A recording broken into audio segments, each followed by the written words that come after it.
think it's about time we address the elephant in the room, one of the biggest Nintendo elephants in the room, and that's F-Zero, which is a really popular IP back in the day when it was first released on the SNES and concluded all the way in the GameCube era. And ever since F-Zero GX was dropped for the GameCube, we have not seen a game like ever. It's kind of ridiculous. So Josue and I decided to sit down and discuss what exactly happened to F-Zero and how we got to this point.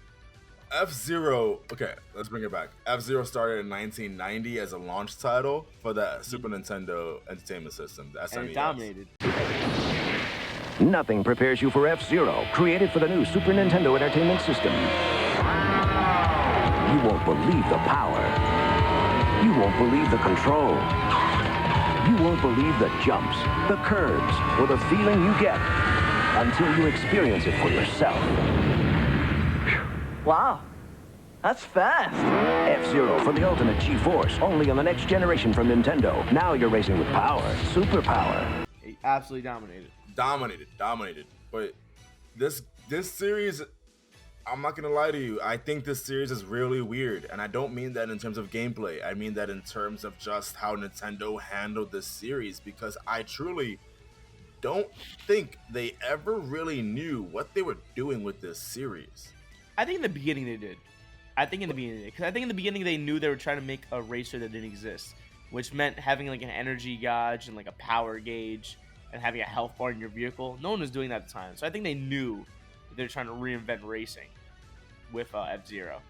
But the thing is, though, is that to me at least, F-Zero just felt like a tech demo.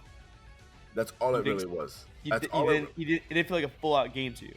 They wanted to show off Mode 7 and the capabilities of that pseudo 3D technology on the SNES, because they also released Pilot Wings at the same time for the launch of the SNES, and they both utilize the same technology, and they're pretty much just saying, look how much better our system is and what we're capable of compared to the competition. And so on top of that, you get Super Mario World for free. Get Super Mario World. Then you think that you think F-Zero initially was just a, hey, this is just how our graphics work. We don't actually plan on continuing the series. This is just like a look at how amazing our console is. Well, there was a sequel planned, so I guess there was some sort of framework, but that sequel never really came out up until the Satellaview, and those aren't that didn't go anywhere. I don't think I know anyone that really was a huge fan of that at the time. Yeah, no one had a Satellaview. These two sequels, they're called BS F-Zero Grand Prix 1 and then BS F-Zero Grand Prix 2. Both for the Satellaview released back-to-back years, and they both didn't do well, and it's not because of the games, it's because of the Satellaview. No one really had a Satellaview. No one was subscribed to the service. How long did that even live for? Did it even have a long life? No, but I think by its last year of operation, if I'm not mistaken, it had about like 40,000 people subscribed to its service, and that's not enough. That's not enough. Jesus Christ, dude. And those were the only two games in the F-Zero series. Now, mind you, so I was going to knock F-Zero for having a very long period of time between its two games. Like, if we ignore the BS F-Zero games, I like how it sounds like I'm saying, like bullshit, but it really just, that's the title of the game. No, yeah, they're literally called BS. Anyways, but like if you ignore those two games, F-Zero for the SNES didn't have a sequel for 8 years. 8 years. So wait, do you think that 8 years was due to just planning around other games that are more important in time, or do you think that they just didn't want to make a sequel in those 8 years? I mean, like I said, there were plans for a sequel, and we did. There were plans, but do you think at some point they were like, let's scrape it? Because 8 years is a long time. Do you think at one point they were just like, why even make a sequel? Dude, to be real with you, sort of. I'm not gonna. Because that's the feeling I get. Because 8 years is stupid, dude. 8 years to me, especially back in the day. Nowadays, I can kind of see an 8 year gap. But back in the days when you're pumping out all these games, trying to make your console the leading console at the time, trying to make Nintendo a household name everywhere. 8 years to follow up on a sequel, it seems like to me you didn't know if you really wanted to create a sequel. Exactly, but here's what I was going to counter with. Nothing. We look at Zelda, right? Zelda dropped A Link to the Past. Nintendo dropped A Link to the Past, considerably one of the best games of all time, right? You can make that argument. Yeah. And then you follow that up with the Ocarina of Time, which again is considered to be one of the best games of all time. You dropped 2 games that are considered the best of all time. Back-to-back hits. Back to back. The same thing happened with Mario, right? Where Mario's main SNES entry was Super Mario World, which released with the system, with the SNES, considered one of the best games of all time. Everyone already was like playing it essentially. Facts. And then your next game, your next main Super Mario game, Super Mario 64. What? No. What? Then we look at FZero. FZero, I'm not gonna say that it's one of the best games of all time. Like some people consider it to be. Like some people will fight you on FZero for the SNES being one of the best games of all time.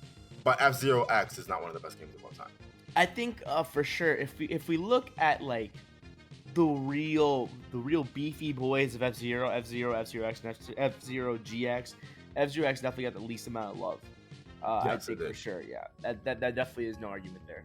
And not just that, I looked this up. Yo, FZero X came out too late. It came out too late because what do you mean it came out too late? By that time, dude, you had a lot of other way more legitimate racing games out. Yep. Gran Turismo was already out, dude.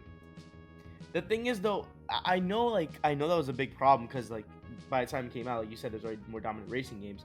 But I feel like Nintendo didn't care because they didn't want to be just a racing game. I think they wanted to be more gamey because you know how Nintendo is. They want to stand out. They want to be unique. I think they want F-Zero to be very, very gamey. So to them, it didn't really matter that those other racing games at the time. But I do see your point that it definitely hurt it. Because if you're not a big F-Zero fan, why would you become one all of a sudden when you have other games to play that are better racing games? And not just that, but Nintendo also had Mario Kart 64 already dropped on the system. Yeah, and that was definitely their racer. Exactly, that's your main racer, and it's like, listen, like I'm a kid, right? Let's say I'm a kid, I'm a 5-year-old in 1997, right? And I had very, very limited money. Let's say that's not that far away from the truth, but Dead broke. But let's just say, right? Like, come on, if I already have Mario Kart 64, realistically, I probably wouldn't get another racer, especially when nothing really stands out about FZero X, except for the fact what it had going for it and what this entire series always has going for it is the speed. You get FZero because you want to go fast. No, yeah, that's true. So I think FZero is like I think FZero's whole gimmick was definitely its whole utilization of speed and the fact that it wasn't a traditional racer and the fact that it used wheels. It's a whole hover thing, which is a lot more mechanics in that. That was definitely the gimmick in that. But still, that's not quite enough to capture the fans after 8 years of nothing. It's not enough, man. It's not enough. Man, for you to release FZero X 8 years after the original, especially right after a whole bunch of other iconic and legendary racing games have already been out, I see that's your first red flag. That's the first red flag as to why. Then how do you feel? Then how do you feel about the 5-year wait period then afterwards with GX dropping? But what do you think about FZero GX?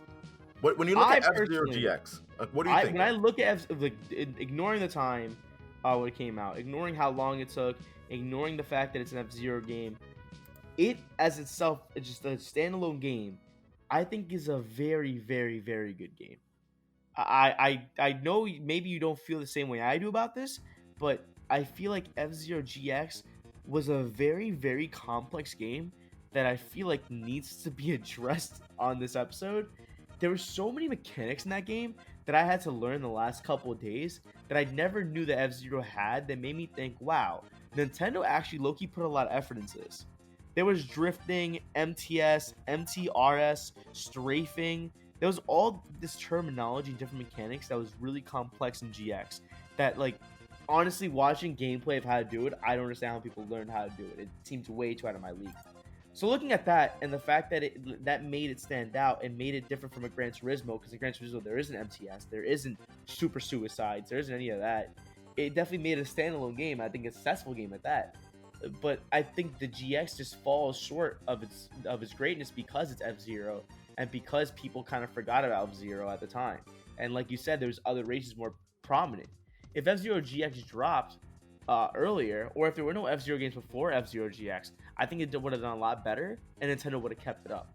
Because GX, I think, is definitely the best of the series, which is sad because it's the last game of the series. Well, in terms of home console, yes.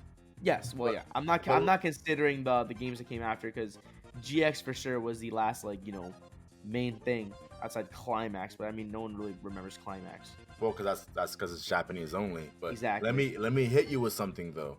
I agree with all your points, but also FZero GX came out August 25th, 2003.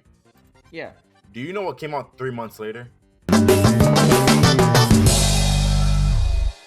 3 months later, Mario Kart Double Dash came out, and not just that, it came out just at the perfect time for the holidays.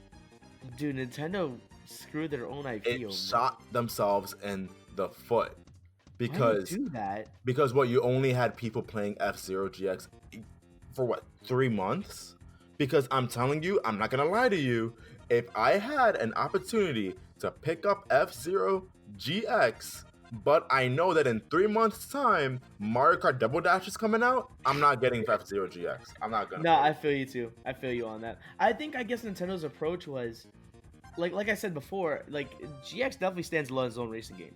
You can't compare GX to anything else. Right. There's no other racing game at the time that was doing what GX was doing. I agree. I think Nintendo's logic was, yes, GX and Double Dash are racing games, but GX and Double Dash are so different that fans are gonna have both at home. And then sometimes they're gonna want to play Double Dash, and sometimes they're gonna want to play GX. But that's obviously not what happened, because I never once considered playing GX over Double Dash when I was a kid.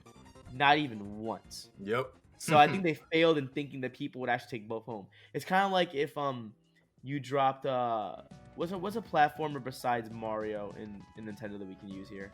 Mario and a platformer? Yeah, platformer. And within Nintendo. Yeah, within Nintendo. I got a good one. Let's say you dropped Super Mario and Donkey Kong Country at the exact same time. You dropped their sequels, literally 2 months away from each other. It's kind of hard to assume that everyone's gonna be like, let me jump on both these real quick and abuse them. Now, yes, now it definitely would happen, because now they're both popular titles that everyone loves. But back in the day when FZero was trying to get big again, and Double Dash was already, Mario Kart was already a standard. Doing the same thing with something like two platforms at the same time is a bad idea. Why would you think that people would take both home with them and think, oh yeah, when I'm bored of this, I'll jump into that one? It's kind of just really bold. You could have made that argument back in the original SNES days, because FZero and the original Mario Kart were so considerably different.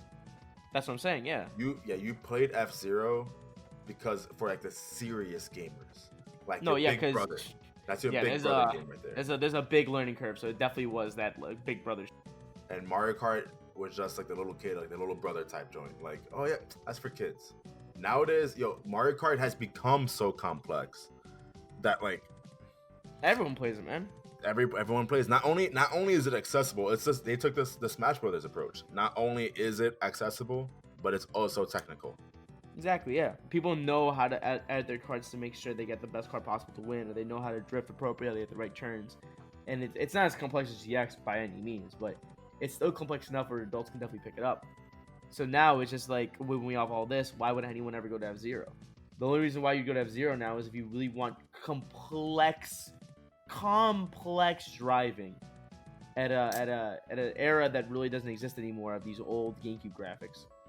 Yup. And that doesn't sell. That does not sell. Only people who are gonna do that, only people who would pick that up are people who are so serious about their racing games. And honestly, I don't think the audience is big enough to warrant a new entry in this series. Nah, there's definitely a lot of fans, but it's not enough so you're gonna get profit. I think it would just fall if you made a new series, if you made a new title right now. But I do know.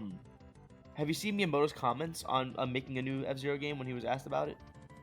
And no, actually. So they asked him. He's been asked several times about this. I feel bad for the man because he's definitely been bullied into like answering the question, why the hell isn't there a new F-Zero game? And he quotes saying, I think where I struggle is that I don't really have a good idea for what's new that we could bring to F-Zero that would really turn into a great game again. We see a lot of other designers who are kind of making more traditional race styling games, so we try to focus on something that feels a little bit more gamey. So maybe if we create a new type of controller interface and we find what controller interface is particularly suited for F-Zero, then maybe we'll do something again with it in the future. So my main takeaway with that was, like I said before, they want to make F-Zero like nothing like anything else. They want to make it very different. They want to make it game or gimmicky. And to do that, they think they need a new controller scheme. I don't think anyone would be down to buy a new controller or a new type of version of a controller just for F-Zero. No way. And also, can you think about the cost, like, benefit analysis of that? Of putting so much money into making new controllers that you're not sure people are going to buy to use? No. It worked for Smash, because in Smash, like, if you got game controllers for Smash, you were good. But the game controllers that you got for Smash were also applicable to other games like Mario Kart. So if you're not playing Smash, you still play for something else. If you made a controller for F-Zero, what other game are you going to use that for? Nothing. I just personally think there's not much you can do right now. I do have a vision for what I think a good F-Zero game looks like, but I don't have a vision of how you can market it and how you can actually make it so that people buy it and F-Zero rises from the ashes again. I don't see a way. I don't know if you either, but I really don't. No, it's bad. Unfortunately, I agree. Listen, if F-Zero were to drop right now, today, 2020, right? This is the year of the release of this episode. It would need something serious for it to stand out from the crowd. Yeah. But I don't know what that would be. I really cannot think of it. Even if you did like DLC of other Nintendo characters, first of all, that would look weird. I don't know how I feel about Mario driving one of these things. And two, like, that's still not enough for people to be like, yeah, I'll pay money to play as Link in F-Zero. I don't see it. I think, unfortunately, F-Zero has come just down to the point where it's just, they have Captain Falcon in Smash, and maybe a couple appearances, maybe in some other games in the future. But that's really it. If it wasn't for Smash, there's really nothing to hold on to in F-Zero anymore. Unfortunately, I have to agree with you. We're so sorry. We're so sorry we can't come up with any solutions. But that is what we believe will happen to the F-Zero series. Unfortunately, we think it just fell into the wrong hands at the time. It wasn't met with the right decisions, and Nintendo just kind of dropped the ball on it. For all F-Zero fans out there, by all means, please comment anywhere you're listening. Let us know what you think happens to F-Zero series. What do you think it needs to do to come back? We personally don't see really much of a comeback. But just in case, we do have an episode out right now, though, where we do address what we believe an F-Zero game could look like on the Switch in 2020 for hopeful thinking. We don't really say that assuming that it's going to blow the charts and win everyone over, but we like to imagine what it could possibly be. So please check that content out too. If you like what you heard today, please subscribe, leave us a review, comment, like, whatever platform you're on. And until next time, we'll catch you guys later. Peace.